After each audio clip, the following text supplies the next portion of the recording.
Muy buenos días, mis queridos hermanos. En esta oportunidad vamos a leer y meditar en el Salmo número 114.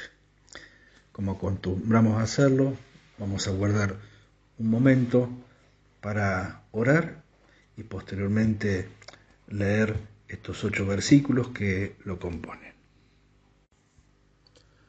Salmo 114. Cuando salió Israel de Egipto, la casa de Jacob del pueblo extranjero, Judá vino a ser su santuario e Israel su señorío.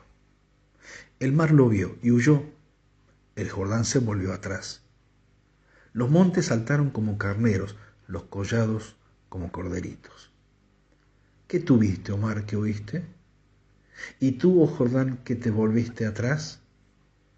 Oh montes, ¿por qué saltaste como carneros y vosotros collados como corderitos? A la presencia de Jehová tiembla la tierra, a la presencia del Dios de Jacob, el cual cambió la peña en estanque de aguas, y en fuente de aguas la roca. Esta nueva serie de salmos, que se extiende desde el Salmo 113 al 118, incluyen aquellos salmos que habitualmente eran cantados la noche de la Pascua. Cuando estudiábamos o meditábamos en el Salmo 113, veíamos que impactaba nuestra mente, nuestro corazón, el pensar que las palabras de estos salmos estuvieron en los labios del Señor Jesucristo, tal como dice el apóstol Pablo, allí en 1 Corintios 11:23, la noche en que fue entregado. La noche en que fue entregado. Esa noche el Señor, y siguiendo adelante con las costumbres del pueblo de Israel, en una rememoración anual que el pueblo hacía en la Pascua, y en donde el Cordero Pascual, el verdadero Cordero Pascual que iba a ser sacrificado, no estaba allí siendo preparado por los sacerdotes en el templo, sino que estaba allí sentado con los suyos la noche en que el Señor participó de la última Pascua e instituiría a partir de allí la cena que llevaría su nombre, la cena del Señor, o la Eucaristía también como se la conoce, para que hiciéramos memoria de Él. El Salmo 113 rápidamente nos hacía pensar en todo lo que hacía Dios al contemplar nuestra necesidad, condescender hasta la tierra para levantar del polvo al pobre, al menesteroso levantarlo del muladar, hacernos sentar con los príncipes de su pueblo y hacer habitar en familia a la estéril que se goza en ser madre de hijos. Pero el Salmo 114 es un salmo muy especial.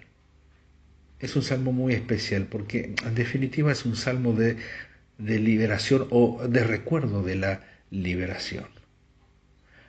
El salmista, al escribir estas palabras, el cual es anónimo, no se sabe quién escribió este Salmo 114, pero al escribir estas palabras lo que hace es hacer un brevísimo resumen de lo que fue la liberación del pueblo de Israel saliendo de Egipto hacia la tierra prometida. Y esto está definido en una sola expresión del versículo 5. ¿Qué tuviste, oh mar, que huiste? Haciendo referencia al mar rojo que abre sus aguas para que el pueblo pase, y tú, oh Jordán, que te volviste atrás, haciendo referencia al río Jordán que se detiene en el norte para que las aguas corran hacia el sur y el pueblo pueda pasar en la guía de Josué hacia la tierra prometida. Es decir, que de un extremo al otro, desde el Éxodo hasta Josué, está resumido en este solo versículo 5 en dos portentosas manifestaciones del poder de Dios guiando a su pueblo de victoria en victoria. Y es que no podía ser de otra manera que este salmo forme parte de los salmos que se cantaban o que se siguen cantando la noche de Pascua, actualmente el pueblo de Israel,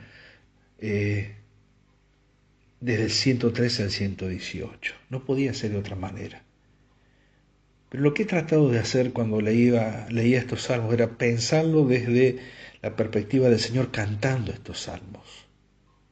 Él sabía que cantando el Salmo 14 lo que estaba haciendo era un resumen de una historia de la cual no era ajeno. Él era el mismo Dios quien estuvo atento al clamor de su pueblo allí en Egipto. Él era el mismo Dios que participó con mano poderosa para guiar y para sacar al pueblo de Israel de aquel lugar y llevarlo a la tierra que fluía leche y miel. Él era el mismo Dios ante cual presencia suya la tierra tiembla. Era el mismo Dios que cambiaba la peña en estanque de aguas y en fuentes de agua a la roca. Era el mismo Dios que actuaba portentosamente en favor de los suyos. Y la noche que el Señor fue entregado cantó este salmo y evidentemente estaba marcando a partir de allí que la liberación no terminó con Israel. Que el poder para librar no terminó con un pueblo aquí en esta tierra. Que el poder para salvar y para cambiar las condiciones de esclavitud a libertad no se agotaron en la instancia del despliegue del poder de Dios para con el pueblo saliendo de Egipto. Podríamos decir que aquella instancia de poder y despliegue de poder y aquella instancia de liberación y de libertad está acotada a un solo pueblo aquí en esta tierra, el pueblo de Israel con relación al resto de las naciones. Pero el Señor sentado allí la noche que fue entregado con los suyos, participando del ritual, de las copas, de la comida, del cordero pascual, de las hierbas amargas y cantando uno tras otro estos salmos, sin duda que miraba mucho más allá y miraba a otra instancia de liberación. Una liberación de la cual nosotros hacemos memoria cada primer día de la semana. Porque ¿quién puede participar de la cena y no recordar cómo fuimos liberados? Porque si bien cada uno de nosotros tenemos también nuestra propia historia de liberación, pero el poder siempre fue el mismo para todos. Y el objeto de la fe siempre fue el mismo para todos. Y el mismo Señor que libró a Israel sacándolo de Egipto, sacando la casa de Jacob del pueblo extranjero, es el mismo Señor que se sentó con los suyos, señalándoles un tiempo en el cual vendría un poder no más grande, exactamente igual, pero con un alcance distinto, un alcance universal, para que todo aquel que crea sea hecho hijo de Dios. El Señor cantó el Salmo 14 aquella noche y podía mirar que el poder de Dios no había menguado en absoluto. Él estaba allí representando a su Padre. Él estaba allí representando el poder y la liberación prometida de una vez y por todas para todos los hombres de esta tierra. Y es cierto que la presencia de Dios tiembla la tierra, porque el Señor Jesucristo, no solamente la noche que fue entregado, sino posteriormente en el momento en que fue crucificado, su presencia perfecta, sin mancha, su muerte allí en la cruz hizo que temblara la tierra y las piedras se quebraran. A la presencia del Dios de Jacob, a la presencia de Jehová, tiembla la tierra. Entonces cada vez que uno tiene la oportunidad de leer consecutivamente el Salmo 113 y el Salmo 114, nos vamos dando cuenta que cada uno de ellos no solamente hacían a la historia de Israel pasada, sino que también apuntaban a una historia que tenía que escribirse y vivirse futura. La historia tuya, hermano, mi historia de liberación de la tierra del pecado, del imperio de la muerte, de las garras del que tenía el poder de sostenernos esclavizados. Y hacía falta alguien que nos saque de ese lugar, de esas garras y de ese poder. Por eso cuando leamos nuevamente el Salmo 114, que nuestras Biblias lleva el título Las maravillas del Éxodo, y no se equivoca al respecto, por supuesto, aunque los títulos no son inspirados, pero no se equivoca al pensar en las maravillas del Éxodo, que lo veamos un poquito más allá.